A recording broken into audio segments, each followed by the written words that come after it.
Hey everyone, welcome back to Reading with Tatiana.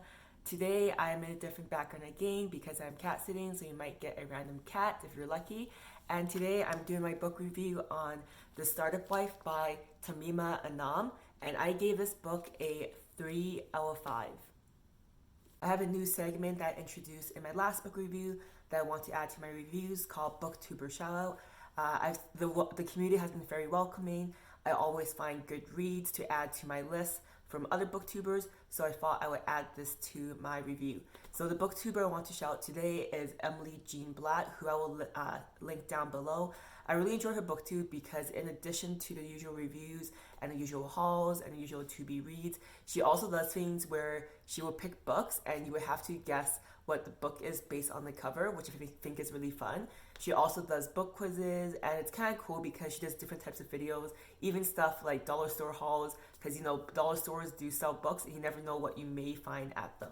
So yeah, if you want to check her channel, it's linked down below, and yeah, let her know that I sent you there. Before I get into my full review of The Startup Wife, I will always appreciate if you can hit the subscribe button, if you can give this video a thumbs up, and if you have a comment if you read the book and share what you thought of the book, or if you comment for my channel, I would love to hear it. I'm going to start my review as always talking about the author Tahmima Anam. So she is a Bangladeshi born author. She now currently resides in London with her husband and her son. She is a writer, a novelist, and a columnist, and it's pretty cool because her father and grandfather were also very prolific Bangladeshi journalists, and her grandpa was actually also a politician, which I thought was really cool because later on I'll talk a bit about her other books, which I think really makes sense why she writes the way she does. As I mentioned earlier, she is married to a British inventor who she met at Harvard, I guess when she was studying there. And it's interesting because his name is Roland O. Lamb, and he invented the Rolly, which is like a pressing keyboard system. And it's interesting because when you Google him, he is British, but on her Wikipedia page, he is American. So I wonder if it's because it's the way she met him, which is in America, but he's originally from the UK. She also has a son with Roland, whose name is, I believe, Rumi. And it's interesting, I want to share about her son because she writes about him quite a bit apparently.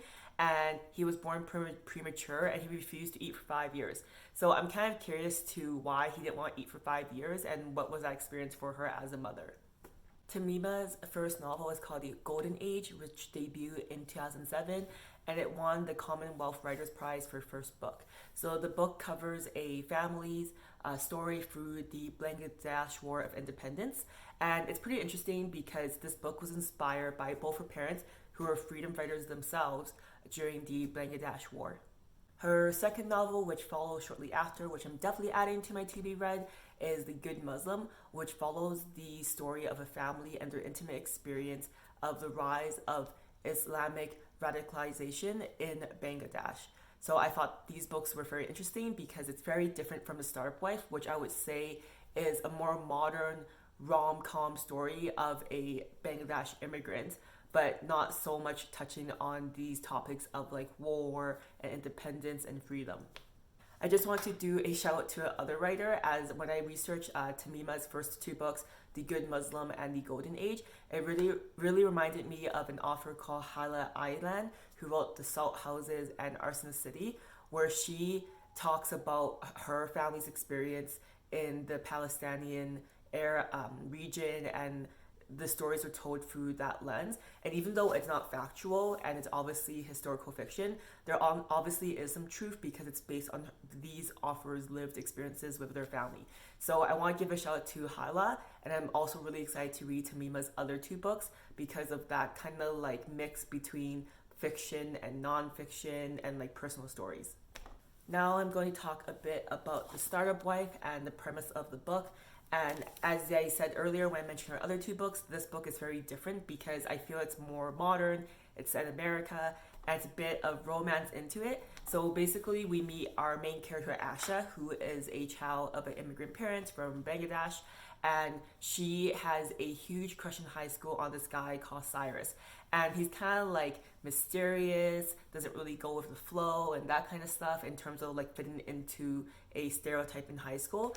But that's just her high school experience. And then life happens. She becomes a developer, and then their paths cross later, and they fall in love. They get married. It happens really quickly. And during this time, she is married to him, and they live with his friend Jules, and because Jules is like from a wealthy family.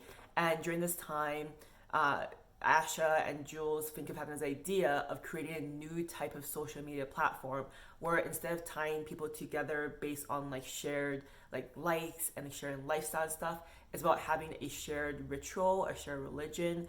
And so they need to pitch it to Cyrus, her husband, who is kind of the spiritual guide who already does the stuff for people in real life. And he's very anti-social media, but Asha and Jules convinced Cyrus to pitch their idea to Utopia, which is an incubator. So if you're not familiar with tech terms, incubators are kind of like, I would say, people who have a space where you can go and pitch them your ideas for new apps or anything in technology. And if they like your pitch, they will give you funding and a place to incubate your idea into a full-fledged platform. After they pitch their platform to Utopia, it gets accepted. And so at first they weren't sure how popular it would be. And the book talks about a lot of like stress and the not the unknown of being a tech company. But when they launch, the app is called Y or WAI, but it's pronounced Way. And it actually gets millions and millions of followers overnight. And it kind of shows that, people now really crave this connection, this shared ritual, and creating unique experiences that you can share with people all around the world and for yourself. So Cyrus, her husband, kind of becomes like the visionary, the messiah. And even though he was kind of against doing this, he becomes kind of like this god in a way, because he does like these daily announcements called I think the Ycast or the Waycast, and they called their users Ways and that kind of stuff. So the story follows, I guess, how a startup grows exponentially. How do you control it? And how like her and her husband are partners in love, also partners in business, and it comes to a crescendo when there's conflicts with other apps, because as they get bigger, the Way wants to acquire or merge with other social media platforms that would go hand in hand together. I don't want to give the spoiler away, but this book really talks about all that conflict that Asha has within herself, and when her worth as a woman in the tech industry, or even being in a position of power. And it also talks about her struggle with her husband Cyrus, and how do they work together, how do they share their conflict, and how do they respect each other's ideas and growth as well. I do want to talk about one of the apps they require called Afterlight, where basically when someone dies, if they consent, the app will harvest all of their social media when they were alive, and then create kind of an AI for their loved ones to communicate with them after they're dead. So it's interesting because for me, I kind of took that as like a very big takeaway from this book, because it talks about like the idea of grieving, and like, should we let people grieve naturally, or should we prolong it as long as possible because we have the power and the technology to do that? So I thought that was like really interesting for me to think about. Now I'll talk about the characters. I kind of touch on Asha, obviously, who's the protagonist. So she's the main character. She's the child of immigrant parents from Bangladesh, and throughout the novel we find that she has a hard work ethic, and she struggles a lot with knowing her worth, and if her worth is tied into her marriage, if it's tied into her work, and if she can succeed on her own. So I really like her development through the book. What I didn't like about her was how she was so head over heels over Cyrus from her high school. It kind of made the story kind of like unbelievable for me, and that's why I gave this book a 3 out of 5, because I recognized the love story was important to the book, but it wasn't believable on how passionate and like timeless it was from high school to their adult life. The second character I want to talk about is Cyrus, who is her husband. He is the messiah of the Way social platform. And before the social platform launched, he always did spiritual guides and rituals for people. He would marry people in very unique situations. He studied a lot of religion. He went to a lot of different ceremonies around the world. So he's just kind of this like stereotypical, like, I guess, hippy dippy, very in tune with culture and religion, and just like a very like I think in the book they describe him as a man who is effortless, but he has such a big impact, which I thought was very interesting. The third character who I mentioned earlier, Jules, he is Cyrus's friend. He is like a trust fund baby, and he doesn't really do a lot before he's just enjoying life. But when this social platform launches, he, Asha, and Cyrus are like three musketeers, and they all have an equal part in the social platform when they start it. So during the book, as the platform gets really popular, we see the power dynamic struggles, and we see how things can change when things get too popular, when money's involved. And yeah, it's pretty cool because Jules also has his own side plot that I really enjoy. So yeah, he is a pretty important character to Asha and Cyrus. Other characters I want to mention just really briefly are people in Utopia who work in the incubator, who who are sold by the idea of the Way platform. There's also Destiny, who is a confidant to Asha, and her app that she launches is called Contestify, where basically it's an app where you have to consent before you do anything sexual with someone that you're dating. And then other characters I want to mention, I'm not going to name them, but it was just a bunch of like tropes or stereotypes in the tech industry, like have a lot of big egos, a lot of hotheads, a lot of people who are very quirky just for the sake of being quirky in tech. And yeah, so the book I think is like, if you have exposure to a tech industry, or maybe you work in tech, it might be really funny for you. For me, I do have some exposure through my friends, and I thought some things were very funny. This book actually reminded me a lot of Silicon Valley, which is a TV show that was focused in people who were trying to get big and build a platform in Silicon Valley in San Francisco. Common themes or lessons learned in this book for me. The first one is obviously mixing business with pleasure in the scope of Asha and Cyrus. Like, is it a good idea to work so close in hand with your partner to start a business, and where do you draw a line between personal and business? And that's something they really struggle with throughout the whole book. And at some points you don't even know if the relationship or marriage will survive. So something to think about if you are ever thinking or have the opportunity to go in business with your partner or a friend. A quote I want to say from the book that's also a common theme that I think Asha really struggles with is, no one wants to be married to the guy everyone thinks is going to save the world. And I feel there's like two ways to look at this. Like, you want to be your own person. You want to be your own main character. So you don't want to be the person who's married to the guy who's going to save the world. And I can see that, but I also feel like, everyone needs support, and sometimes it's okay being the side character, and sometimes like the person supporting the main character is just as important, like Robin and Batman, for example, or Michelle Obama and Barack Obama. So the quote for me, I can see it in two ways, and like that's something that Asha struggles with. She's like, oh, am I okay being my husband's support, or do I want to be the person that my husband is being? So that's something that I think it's interesting, and I would love to hear your thoughts, how that quote resonates with you. A other interesting topic in this book was the idea of technology. And as I said earlier, there is an app where you can you can communicate continuously with a loved one that died, because they create an AI based on your deceased loved one's social media and the way they interacted online. And this book kind of talks about like, our technology now has the power to do so much, but just because it can doesn't mean we should. And there's some things that maybe it should be left to be natural, like grieving, like dying. Like, do we really want to prolong everything as much as possible just to suffer less? And like, I don't really know what the answer is for me. Like, I think it'd be great if there was an AI for me to communicate with someone that passed away. But at the same time, like, it's not really real. But then you could argue like, oh, if AI has a way to harvest all this data to make something that's like real, like, isn't that kind of real? So that's an interesting topic the book talks about. And that kind of bleeds into the discussion that I feel has been very topical these past few years, which is like, with technology or social media, do we have an obligation to regulate it? And I personally don't know where I stand at that.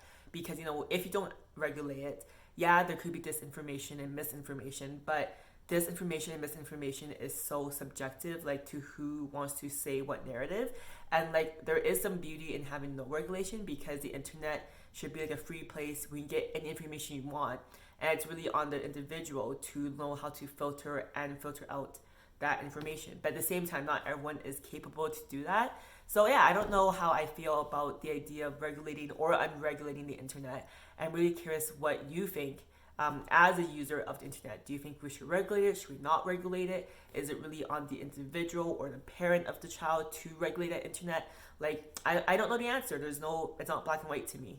And the final common theme that I noticed in this book is as Asha is the main character and she is a woman and a child of immigrants, and she's in the tech industry and having to struggle being in a position of power in her company, is, you know, the idea of what's it like to be a woman in today's industry, in tech, where it's very male dominated. How do you know when you should be taken seriously, or is it okay to let things slide? Like, the book talks a lot about like being a woman. Like, do you always call out men for having sexist behavior, or sometimes you say, hey, they're just men of that generation? But if you always have that excuse, then how can they better themselves going forward? So the book talks about that a lot. It talks about it in a lighthearted way, but also talks about it in kind of like a more serious manner. So very interesting to read for that. Things I did enjoy in the book was just all the over-the-top crazy call-outs in the tech industry. I know some of them is probably fair and valid and come from something that's realistic, but it'd be fine if it was just maybe a few times throughout the book, but it was like a lot during the book. So, you know, there'd be things like air cigarettes, so instead of smoking our traditional cigarettes, you would smoke pure oxygen, or having like IV drips, or having people who are very eccentric in the tech industry. I get what she's trying to do, but it was a bit too much. But again, I'm not in the tech industry, so maybe if I was in it, it'll be as prevalent as this book insinuates. Who knows? Other thing I didn't like, which I kind of touched on before, and the reason why I gave this book a 3 out of 5, even though now that I'm talking about it, there are lots of aspects I did enjoy. The reason why I didn't like this book was because the romance between Asha and Cyrus wasn't that interesting to me, and I just couldn't relate to why they were so motivated or driven to be together. It didn't really make sense to me, and it kind of took away from the book. I wasn't able to suspend my belief in it. So yeah, that was something I did not like, the romance of them. But again, if there wasn't a romance between them, there wouldn't be a plot. So I don't know how I feel, but I'm just letting you know my reaction was their romance could have been written maybe a bit more believably. What I did enjoy about the book, which I already talked about, is how it raises the question and discussions of the idea of social media and technology in our lives and how prevalent it is. And like, is it on the people who create them to make sure it's safe, or is it on the users to be accountable for keeping a safe environment? And also, like, how much should social media be in our lives? How much it should be regulated by the users, by the government? Where does it stop? Who has the control? And I don't know if that was Tahmima's initial experience or intention with the book, but for me, that's what I really focus on. So yeah, I really like that about the book, and I feel there's so many things you could talk about in regards to technology and how it's so prevalent in our lives. Now I will give the Goodreads review on this book. On average, this book got a 3.6 out of 5, which I think is pretty decent. That means that it's worth reading, and there's obviously a bunch of mixed reviews. I would say overall, this book got overwhelmingly a lot of raving reviews, so I was kind of surprised that it didn't get a 4 or higher. So a lot of people liked it because of the topics it touched on, like being a woman in business, in power, having to struggle balancing work life and home life, and being a wife and that kind of stuff. And also the struggle of being an immigrant as well. Things that people didn't like was they didn't buy Asha and Cyrus' relationship. So I feel this is kind of like what I felt like about this book. Like, I enjoy a lot of the topics it brought up, but you know, the relationship, which is like a big part of the plot, I didn't really buy it. And also some reviews that people didn't like, which I don't agree with personally, is from her first 2 books, The Golden Age and also The Good Muslim. They felt this book was kind of like, oh, such a change in genre, and such like, you know, she has the ability to write such heavy and important topics about being Bangladeshi and stuff that's politically related, that people are disappointed that she's starting to write this kind of novel that's contemporary, kind of romancy, and kind of like, I guess, more westernized. But you know, I think as an author, it is such a skill to be a well-rounded writer, and she can write whatever she wants. So I disagree with those bad reviews, and those people just need to support her wherever Tahmima wants to grow as an author. why I think you should read this book, The Startup Wife by Tahmima Anam, is if you want to read the experience of being a woman, an immigrant woman in the tech industry and being a woman in power, this is the book for you. I also think it's really fun to read about the stereotypes that she talks about, whether they're true or not, or maybe a bit dramatic. And I think it's also really fun to read for the topics of what technology means for us and what social media means to us as well. I will now share the feeling this book gave me. As always, I like to ask people when they finish a book how it made them feel, because if you ask me in a week, a month, or a year, I may not remember all the little details of the book, but I'll always remember how a book made me feel. So this book, The Startup Wife by Tahmima Anam, it made me feel very curious. And why I use the word curious is I touched on it so many times now, I feel, for this review, is that it talks about technology, and it really talks about the obligation that creators have and the obligation that we have as a society on how we should regulate or not regulate technology. So I really want to, I guess, learn more about technology and what are some things we can do to control or not control it. And this book kind of made me think about also the documentary that came out during 2020 called The Social Dilemma. I believe it's still on Netflix, so if you haven't checked it out, you should. And it kind of talks about how social media and the internet not only can it show you a lot of different perspectives, but the way the algorithms work can also kind of push you towards a certain opinion that maybe you wouldn't have come to yourself. But people have the power, especially advertisers, especially people with money, can make you start believing or thinking a certain way. So this book made me more curious about that aspect of social media in our lives. Alright, so that is my book review on The Startup Wife by Tahmima Anam.